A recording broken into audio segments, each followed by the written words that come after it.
Sir రేపు June 2వ తారీఖు ఓకే తెలంగాణ ఆవిర్భావ దినోత్సవం. సో ముఖ్యంగా తెలంగాణ సాధించుకుంది నీళ్లు, నిధులు, నియామకాలు. ఈ 9 సంవత్సరాలు 10 సంవత్సరాల్లో నీళ్ళు వచ్చినాయి అంటున్నారు, నిధులు వచ్చినాయి అంటున్నారు. ఆ నిధులు ఎక్కడ మరలినాయో అందరికి కూడా తెలుసు. నియామకాల విషయంలో ఫెయిల్ అయింది. అసలు గత ప్రభుత్వం గద దిగడానికి కారణమే ముఖ్యంగా నియామకాల్లో ఫెయిల్ అయిందని చెప్పి. పోనీ ఇప్పుడున్నటువంటి 2వ ముఖ్యమంత్రి రేవంత్ రెడ్డి గారు మార్పు కావాలని తెలంగాణ ప్రజలందరూ మార్పు తీసుకొస్తే టీఎస్ని టీజీ చేసిరు, మార్చిరు. దాని తర్వాత ఏం చేసిండ్రు అంటే మన ఇప్పుడు రాజముద్ర అన్నారు, మళ్ళీ అందరూ కాంట్రవర్సీ చేసేసరికి దాన్ని కొద్దిగా పాస్లో పెట్టిండ్రు. సో జయ జయ హే తెలంగాణ అందశ్రీ గారు రాసినటువంటి పాట అది మంచి, అంటే ఇది చాలా మంచి తరుణం, అంటే ఇది మంచి విషయం. జనరల్గా గత ప్రభుత్వం అందశ్రీ సాంగ్ అప్పుడే తీసుకోవాలా, కానీ కేసీఆర్ గారు ఎక్కడ కూడా పాట తీసుకోలేదు. దీన్ని మనం మెచ్చుకోవాలి, ఖచ్చితంగా చేసిందని చెప్పుకోవాలి. కానీ మళ్ళీ ఇక్కడ ఆంధ్రాకి సంబంధించినటువంటి కీరవాణి గారిని తీసుకొచ్చి పెట్టిండ్రు.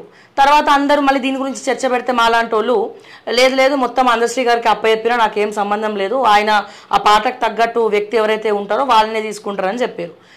పోనీ ఉద్యమకారులని పిలిచినాం, అందరినీ కూడా ఇన్విటేషన్ వెళ్ళినామా అంటే మొన్న పృథ్వీరాజ్ గారే ఉద్యమకారులందరినీ కూడా అక్కడ అమరవీర స్థూపం దగ్గర తీసుకొచ్చారు. వాళ్ళ కుటుంబ సభ్యులు చనిపోయినారు, వాళ్ళు రోడ్డు మీద పడ్డారు, కొంతమంది మెకానిక్ పనులు చేసుకుంటా ఉన్నారు, చదువు ఆపేసి. ఆ తల్లి కూడా ఏడ్చింది, అది బాగా సెన్సేషన్ అయింది. మన ఓకే టీవీలోనే ఎక్స్క్లూజివ్ ఇంటర్వ్యూ చేసినాం. వాళ్ళకి పిలుపు రాలేదని వాళ్ళు అంటా ఉన్నారు. ఉద్యమకారులకు మేనిఫెస్టోలో 250 గజాలు ఇస్తాము, మీకు మస్ట్ ఆత్మగౌరవం ఇస్తామన్నారు. మరి రేపు ఉద్యమకారులకు కావచ్చు, అట్లాగే మన కేసీఆర్ గారు కూడా ఇన్విటేషన్ పోయింది. స్వయాన రేవంత్ రెడ్డి గారు సంతకం పెట్టి ఇన్విటేషన్ ప్రభుత్వ విప్పుతో పంపించిరు రావాలి అని చెప్పి. పార్టీలకు అతీతంగా జరుపుకుంటున్నాం, రాజకీయాలు పక్కన పెట్టి అనే ఒక సెన్సేషన్ అయితే ఈరోజు తీసుకురావడం జరిగింది, ఒక స్టేట్మెంట్ ఇవ్వడం జరిగింది. ఏం జరగబోతోంది రేపు? ఏ పార్టీకి ఆ పార్టీ ఉద్యమకారులు అంటుంది, తెలంగాణ అంటుంది. మళ్ళీ తర్వాత ఈరోజు క్యాండిల్స్ కొవ్వొత్తుల ర్యాలీ మన బీఆర్ఎస్ పార్టీ చేపడతా ఉంది, ఆల్రెడీ గన్ పార్క్ దగ్గర నుంచి షూరు చేస్తుంది. సో వీటన్నిటి మీద మీ అభిప్రాయం ఏంది? రేపు నిజంగా తెలంగాణ ఆత్మగౌరవం అనేది ఉద్యమకారులని సన్మానించుకోవాలి, మరి అది ముఖ్యమైన ఘట్టం కదా. మరి ఆ ఉద్యమకారులను ఏమన్నా పిలిచే ప్రయత్నం జరుగుతుందా, ఆహ్వానం పలికిందని మీరు అనుకుంటున్నారా? సో మీరేం చెప్తారు దీని గురించి? సో చాలా ప్రశ్నలు ఉన్నాయి, దీనికి మీరు ఆన్సర్ ఏం చెప్తారు? ఈ 10 సంవత్సరాలు గడిచిన 10 సంవత్సరాలలో తెలంగాణ జరిగినటువంటి విలాప గీతం ఆలపించింది తెలంగాణలో. ఎక్కడ అంటే అది ఆ అర్థనాదం అనేది నేరల్లో మొదలైంది. మా ఇంటి ముందుకి లారీలు పోతున్నాయి, ఇలా చచ్చిపోతుండ్రు జనాలు అని చెప్పి లారీలు ఆపినందుకు విశ్వజీత్ అనేటోడు అప్పుడు ఎస్పీ తీసుకపోయి కిడ్నీలు ఖరాబ్ అయ్యేటట్టుగా, కాళ్ళు బొక్కలు ఇరిగిపోయేటట్టుగా భయంకరంగా కొట్టిండ్రు. ఇయాటి వరకు వాళ్ళపైన యాక్షన్ లేదు. ఆయనకు ప్రమోషన్ ఇచ్చి కేసీఆర్ గారు తీసుకుపోయి విజిలెన్స్ దానిలో అడ్వర్టైజ్మెంట్స్ ఏజెన్సీల పెద్దగా అన్ని ముఖ్యమైన శాఖలు ఇచ్చి ఆయనను బాగా రొక్కం సంపాదించుకునే ప్లేస్లో ఆయన పెట్టిండ్రు. ఈరోజు అది క్వశ్చన్ మార్పు అంటే ఆ నేరల్ల బాధితులకు న్యాయం జరిగిన రోజు నీ మార్పు అర్థమైందా? బోడా సునీల్ నాయక్ నౌకర్ కోసం నా నౌకర్ వస్తానని చెప్పి బాజాప్తా పాయిజన్ తాగి పేపర్ స్టేట్మెంట్ ఇచ్చి నా మరణానికి కారణం కేసీఆర్ అని చెప్పేసి ఆయన చనిపోయాడు. అది ఒక అర్థనాదం, అదో చావు కేక. అది అనేకమైన రైతులు వేములగాడ్ దగ్గర కాళేశ్వరం పేరుతోని నీవు భూములు గుంజుకొని రైతులను వేములగాడ్ దగ్గర ఇష్టం వచ్చినట్టుగా వాళ్ళకి కొట్టి కిష్టాపురం అక్కడ అనేకమైన దాదాపు 20 గ్రామాలల్లో తీసుకుపోయి వాళ్ళని కొట్టి భూములు గుంజుకొని ఆంధ్ర బడా కాంట్రాక్టర్కు నువ్వు నిధులు తీసుకుపోయి వాళ్ళకి అప్పచెప్పినావు కేసీఆర్, కేటీఆర్. ఈరోజు అందశ్రీ పాటకు నువ్వు సంగీతం వచ్చినా నువ్వు అంత మాట్లాడినావు, ఇది తప్పే. కానీ నువ్వు నిధులు తెలంగాణ పైసలన్నీ ఎత్తుకపోయి ఒక ఆంధ్ర బడా కాంట్రాక్టర్ అనేతోనికి ఇచ్చినావు. మేము నిన్నేమనాలి? ఈ తెలంగాణ సమాజం నీ గురించి ఏం మాట్లాడాలి? దాని గురించి నువ్వు మాట్లాడు. మిషన్ భగీరథ అన్నావు, ఇంటింటికి నల్లలు అన్నావు, పాత ఇంటెక్ ట్యాంకులు, పాత పైప్ లైన్లు తీసుకుపోయి నువ్వు వాళ్లకు అదే ఆయనకు అప్పచెప్పినావు. మన ఊరి మనబడి ఆయనకే అప్పచెప్పినావు. వాల్వో బస్సులు కొనుగోలు ఆయనకే అప్పచెప్పినావు. నువ్వు నిన్నేమనాలి కేసీఆర్? క్యాండిల్ ర్యాలీ తీసే నీకేమైనా హక్కు ఉందా నీకు? సార్ ఇన్ని కుంభకోణాలు జరిగినాయి కదా, రేవంత్ రెడ్డి గారికి అవకాశం ఇచ్చింది కదా, నువ్వెందుకు మాట్లాడతలేవు? మేయా కృష్ణారెడ్డి అనేటోనికి ఆంధ్ర బడా కాంట్రాక్టర్కు ఈ కేసీఆర్ అనేటోడు, ఈ కేటీఆర్ అనేటోడు మన నిధులు మొత్తం ముంచి ఎత్తుకపోయి ఆయనకి ఇచ్చిండని చెప్పేసి ఈయన ఎందుకు మాట్లాడలే? తెలంగాణ మేధావులు దీని గురించి ఎందుకు వాళ్ళు నోటెట్టలే? ఈరోజు బయటకు వచ్చిండు దశపతి శ్రీనివాస్ అనేటోడు, బయటకు వచ్చినావు, నువ్వు మాట్లాడుతున్నావు, సంగీత కళాకారులను తీసుకొచ్చి, మిస్టర్ శ్రీనివాసు నీవు మేయా కృష్ణారెడ్డి ఆంధ్ర కాంట్రాక్టర్ వచ్చి ఇక్కడ వచ్చి ఎట్లా వర్క్ చేస్తాడు, మన పైసలు ఎట్లా ఎత్తుకపోతాడని చెప్పేసి నువ్వెందుకు మాట్లాడలే? నువ్వు ఎందుకు నోరెత్తలే? చెంచాగిరి బంద్ చేయాలి, మేధావులు చెంచాగిరి డోళ్లు కొట్టుడు బంద్ చేయాలి. అది రేవంత్ రెడ్డి కొట్టద్దు, నాకు కేసీఆర్ కొట్టద్దు. మీరు తెలంగాణ ప్రజల పక్షాన్ని నిలవాలి, వాళ్ళ తరపున మీరు మాట్లాడలే. ఈ రోజు లాస్ట్లో ఎన్నికల ముందు కూడా ప్రవళిక అమ్మాయి గ్రూప్ 1 ఎగ్జామ్స్ లో మళ్ళా పోస్ట్ పోయినాయని చెప్పి తెలియంగానే ఆమె మళ్ళా ఉరేసుకొని చచ్చిపోయింది. ఆమె మీద కేటీఆర్ దగ్గరుండి తల్లిదండ్రులతో నా బిడ్డ క్యారెక్టర్ లేనిది అని చెప్పించి స్టేట్మెంట్, అది అర్థనాదం, అది మరణ కేక. అది తల్లి కూతురు గురించి చెప్పడం అనేది చాలా చెప్పించిన ఇంతకు మించిన దౌర్భాగ్యం. మీకు ఏం హక్కు ఉన్నది? మీకు ఏం పెటెన్స్ హక్కు ఉన్నది ఈ రోజు ఇక్కడ మాట్లాడడానికి? ఈ రోజు 1, 2 ఈ రోజు అదే పాలన. ఆ దొంగల గురించి ఈ రోజు వరకు ఈ ప్రభుత్వం కూడా ప్రశ్నిస్తలేదు. ఆ విశ్వజిత్ ఏ నేరాల బాధితులను తీసుకుపోయి కాళ్ళు రెక్కలు ఇరగొట్టి 3rd డిగ్రీ కొట్టి వాళ్ళ కిడ్నీని నాశనం చేస్తే వాళ్ళ చూడడానికి మీరా కుమార్ గారు, మాజీ స్పీకర్ గారు, తెలంగాణను ఎవరైతే ఏ తల్లి అయితే తెలంగాణ గురించి అనౌన్స్మెంట్ చేసిందో ఆమె వచ్చి చూసినా కానీ ఆ బిడ్డలకు ఇయాటి వరకు నువ్వు న్యాయం జరగలేదు. కాంగ్రెస్ పార్టీ అధికారంలోకి వచ్చి 6 నెలలు అయింది. విశ్వజిత్ గురించి మీరు ఎందుకు మాట్లాడతలేరు? హైకోర్టులో ఇయాటి వరకు ఆ బిడ్డలు కోట్ల చుట్టూ తిరుగుతూ ఉన్నారు, వాళ్ళు నాకు టచ్లు ఉంటారు, వాళ్ళు ఇయాటి వరకు తిరుగుతూ ఉన్నారు. ఈరోజు ఇన్ని మీరు బాధాప్త పేపర్ లీక్ అనేది ఏ రోజు కూడా జరగలేదు. తెలంగాణ ఏర్పడ్డాక 2016 పేపర్ లీక్ అయింది, మొన్న పేపర్ లీక్ అయింది. మీరు చేసిన ఎంక్వైరీలు ఏంది? మీరు చేసిన ఘనకార్యాలు ఏంది? జనార్దన్ రెడ్డికి నువ్వు బొకే ఇచ్చి ఇంటికి పంపినావు, ఏది యాక్షన్? ఇంత 30 లక్షల మంది జీవితాలతో ఆడుకున్న వాళ్ళతో ఎక్కడ జరగలేదు? ఎక్కడ ఉంది మన దగ్గర జాతీయ గీతం? ఈరోజు తెలంగాణ రాష్ట్ర గీతం పాడుకునే సమయం మన దగ్గర ఉన్నది ఐదోరు. ఈరోజు రాత్రిపూట చావుల దగ్గర పాటలు పాడుకునే పరిస్థితి ఈరోజు తెలంగాణలో ఉన్నది. కాబట్టి సంగీతం ఎవరు కొట్టినో వారు కొట్టిన నాకు కాదు, ఫిడేలు ఎవరు వాయించినా ఒకటే. ఈరోజు మరణం ఏది ఒక దగ్గర మరణం మృదంగా మోగుతూ ఉంటాయి తెలంగాణలో. ఈరోజు కేవలం 753 పోస్టుల కోసం 30 లక్షల మంది విద్యార్థులు తలలు లేపుకుండా చదువుతూ ఉన్నారు. ఆ పేపర్ మీ గత పరీక్షలు మీరు ఎవరైతే అక్రమాల పాల్పడ్డారో వాళ్ళ మీద ఇయాటి వరకు యాక్షన్ లేదు. ఏ భరోసాతోని వాళ్ళు పరీక్షలు రాయాలి? ఈరోజు నువ్వు ఎన్ని ఉన్న ఖాళీలు ఏంది? 2 లక్షల పోస్టులు నువ్వు ఖాళీలు ఉన్నాయని చెప్తావు. ఆ 2 లక్షల ఖాళీలలో నువ్వు ఏ డిపార్ట్మెంట్లో ఎన్ని ఖాళీలు ఉన్నాయో నువ్వు రివ్యూ మీటింగ్ పెట్టినావా? నీ సోషల్ వెల్ఫేర్ డిపార్ట్మెంట్ నువ్వు చెప్పగలుగుతావు? ముఖ్యమంత్రి గారు నీ హోంమంత్రి ఎన్ని ఖాళీలు ఉన్నాయో నువ్వు చెప్పగలుగుతావా? నీ పశుసంవర్ధన శాఖలో ఎన్ని ఖాళీలు ఉన్నాయో చెప్పగలుగుతావా? నీ ఉన్న సెక్రటరియట్లో 750 పోస్టులు ఖాళీగా ఉన్నాయి, అవి నీకు తెలుసా ముఖ్యమంత్రి గారు? ఇవన్నీ గతంలో జరిగినాయి, జరగకుండా చిహ్నం మార్పు కాదు, సంగీతం కీరవాణి కొట్టుడు కాదు, లేకుంటే నువ్వు ఈ తెలంగాణ కేసీఆర్ చేసిన టీఎస్కెల్ టీజీఎస్ చేసుడు మార్పు అంటే అది కాదు. మార్పు అంటే విధానాల మార్పు కావాలి. నేను కేసీఆర్ అంటోడు ఆత్మగౌరవం అనే నినాదం చెప్పి మళ్ళీ సెంటిమెంట్ రాజేసే ప్రయత్నం చెప్పుతో కొడతారు. ఈసారి సెంటిమెంట్ చేస్తే సెంటిమెంట్ అనేది తీసుకొని వస్తే మీరు చూడండి ఎక్కడ కూడా కూడా ఎవరిది ఎక్కడ ఈరోజు నేను ఇవి చూసిన, నేను యూట్యూబ్లో ఇవి ఎక్కడ దాకా మేధావులు మాట్లాడి ఎక్కడ దాకా ఉన్నాయని చూస్తే కూడా స్పందన లేదు. నువ్వు టీజీ చేస్తే నాకేంది, బీజీ చేస్తే నాకేంది, అక్కడ నా బతికే లేకుండా పోయింది. ఈరోజు స్కూల్ ఫ్యాకల్టీకి బీసీలా ఉన్నటువంటి ముఖ్యమంత్రి గారి కిందనే ఉంటుంది. 2 నెలలు వాళ్ళకి జీతాలు లేవు. 2 months వాళ్ళకు ఎండాకాలం వస్తే జీతాలు ఉండే వాళ్ళకు టీచర్లకు. 2009 మేనిఫెస్టో రాగానే పర్మనెంట్ చేస్తామని డిఎస్సి 2008 డిఎస్సి హైకోర్టు ఇచ్చింది. ఇవాటి వరకు వాళ్ళకి ఆంధ్ర వాళ్ళు ఇచ్చేసారు, వాళ్ళకు ఆంధ్రాలో పోస్టింగ్లు వచ్చినాయి. ఇవాటి వరకు ఇక్కడ పోస్టింగ్ ఇవాటి వరకు ఇక్కడ రాలేదు. అంటే మార్పు అంటే కేసీఆర్ ఏవేవో చేయకుండా వదిలేసిండో, ఎక్కడెక్కడైతే కేసీఆర్ సర్వనాశనం చేసిండో అవి నేను మంచిగా చేస్తా, అది మార్పు. అదేందా టీజీని టీఎస్ను టీజీగా మార్చుడు.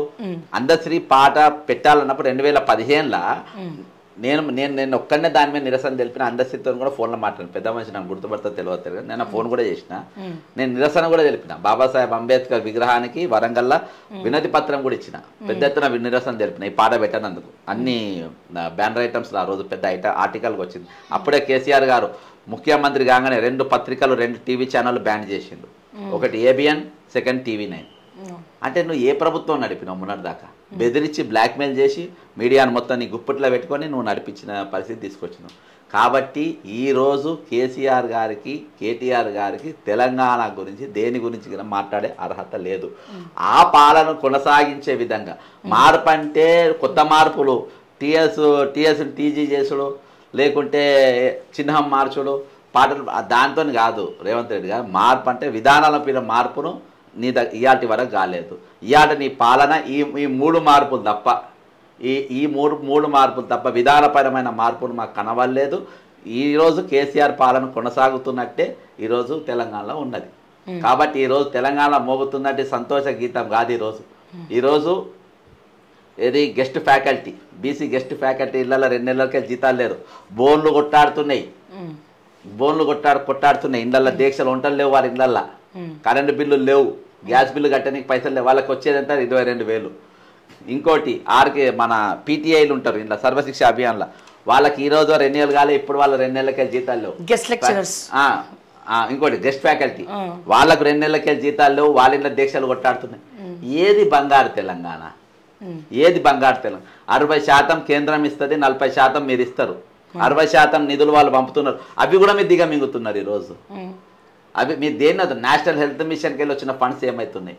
కాబట్టి ఇవి బీజేపీ వాళ్ళు కూడా అడగరు. ఇవి నేను 3 రోజులకి వెళ్ళి 3 రోజులు మొత్తుకుంటున్నా. అలా కేంద్రంకి వెళ్ళి వచ్చిన నా ఫండ్స్ నా పైసలు ఏం చేసినా అని వీళ్ళు ఎందుకు అడగరు? మరి కిషన్ రెడ్డి గారికి అడగాలి. వాళ్ళు కూడా అడగరు. కాబట్టి తెలంగాణలో ఈరోజు సంతోషకరమైన వాతావరణం. ఏ ఇళ్లలో కూడా ఎవరు కూడా సంతోషంగా లేరు. సంతోషంగా ఎవరైనా ఉన్నారంటే వాళ్ళు ఈ రోజు వరకు లబ్ధి పొందినటువంటి వాళ్ళు ఉన్నారు. పేద కుటుంబాలు, మధ్యతరగతి కుటుంబాలు ఈ రోజుకు ఆత్మగౌరవం కాదు, ఉన్న గౌరవం పోగొట్టుకొని నడిబాధాలు నిలబెట్టే పరిస్థితి ఈ రోజు వచ్చింది. ఇళ్లలో తిండి లేకుండా ఉన్న పరిస్థితి ఏంది? వాళ్ళ ఇళ్లలో జరాలు ఏడుస్తున్నారు సార్ ఉద్యమకారులు. మొన్న మహిళ తను ఏడుస్తా ఉన్నది. పృథ్వీ అన్న ఇంతకు ముందు నాకు లాస్ట్ 9 years చేసిండు కదా, ఫస్ట్ టైం పృథ్వీ అన్న వాళ్ళని పరిచయం చేసిండు.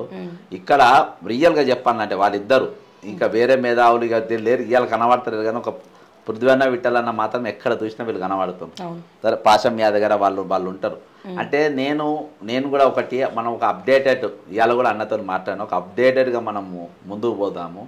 మనం వేరే లైన్ వాళ్ళ ట్యాప్లలో మనం పడద్దు. వాళ్ళు ఏం చేస్తారంటే వాళ్ళు చేసిన లంగా పనులు డైవర్ట్ చేయడానికి మనం వేరే రూట్లో తిప్పుతూ ఉంటాం. కాబట్టి ఆ రేట్లో మనము ఈరోజు అడగాల్సిన పెద్ద ప్రశ్న ఏంటంటే, నాకు కీరవాణి పాట కేసీఆర్ నువ్వు తప్పు అంటున్నావు, కేసీఆర్ నేను కూడా తప్పని అంటున్నా.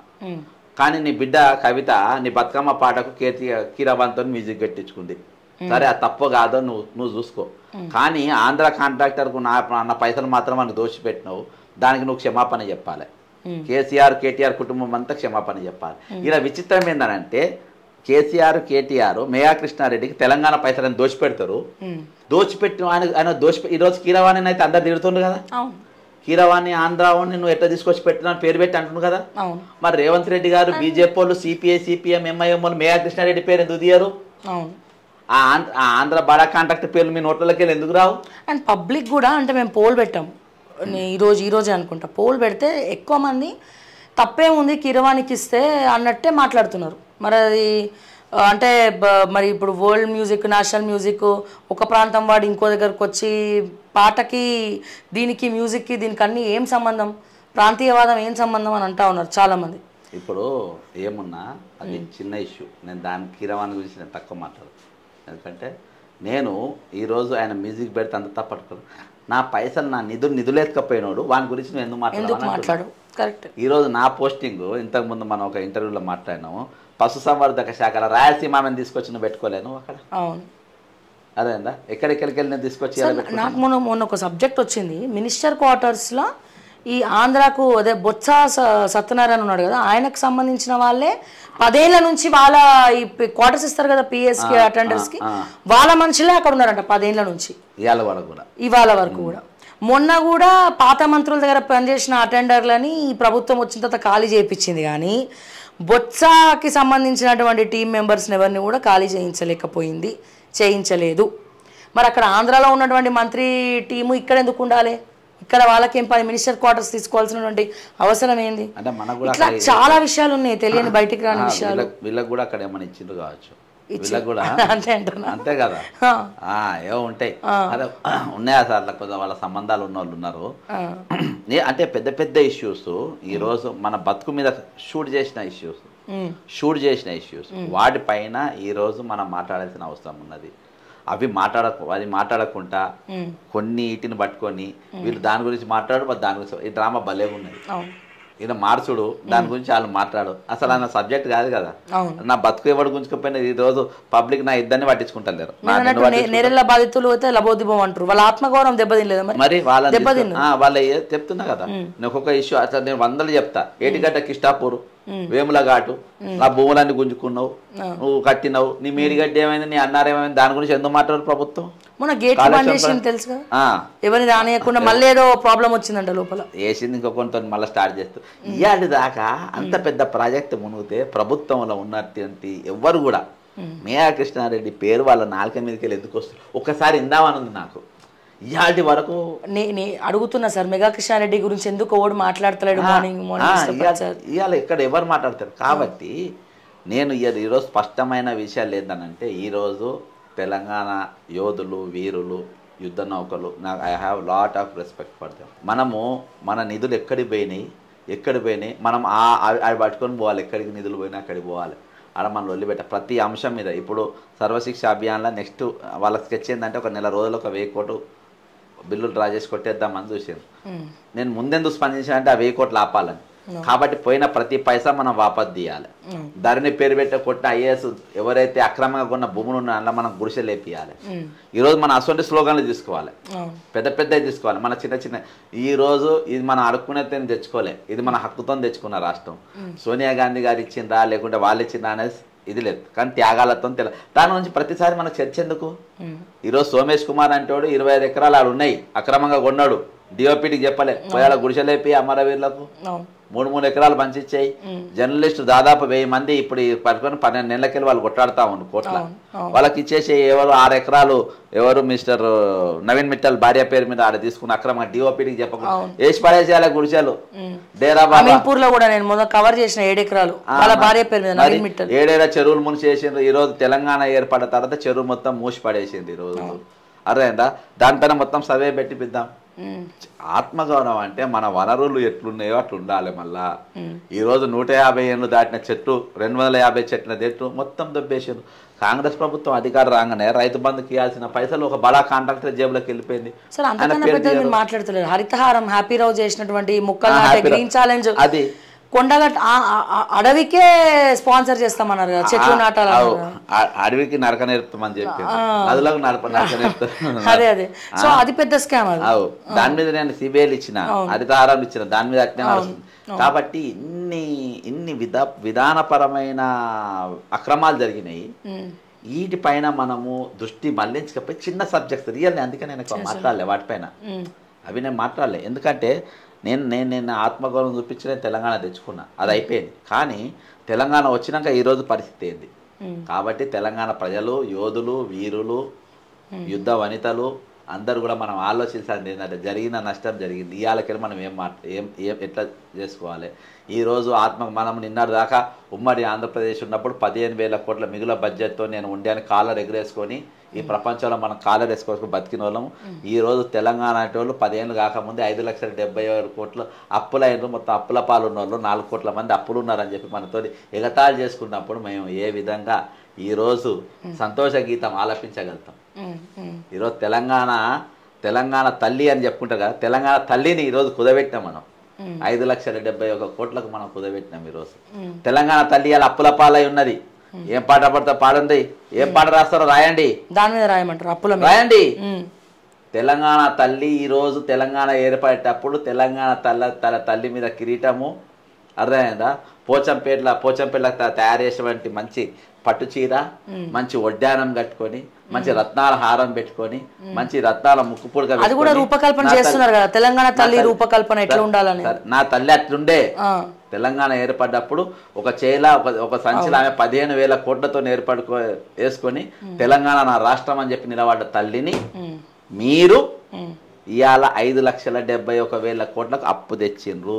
ఏ పాట పాడతారో రాయండి, దీని మీద ఏం పాట పాడతారో రాయండి, ఎవరు మ్యూజిక్ కొడతారో కొట్టియండి. మీరు కొట్టియలేకుంటే మీకు చేత కాకుంటే సావల కాడ పాటలు పాడతారు, వాళ్ళని తీసుకొచ్చి మేము పాడిపిస్తాం. ఈరోజు తెలంగాణ అక్కడ తీసుకొని వచ్చింది మీరు.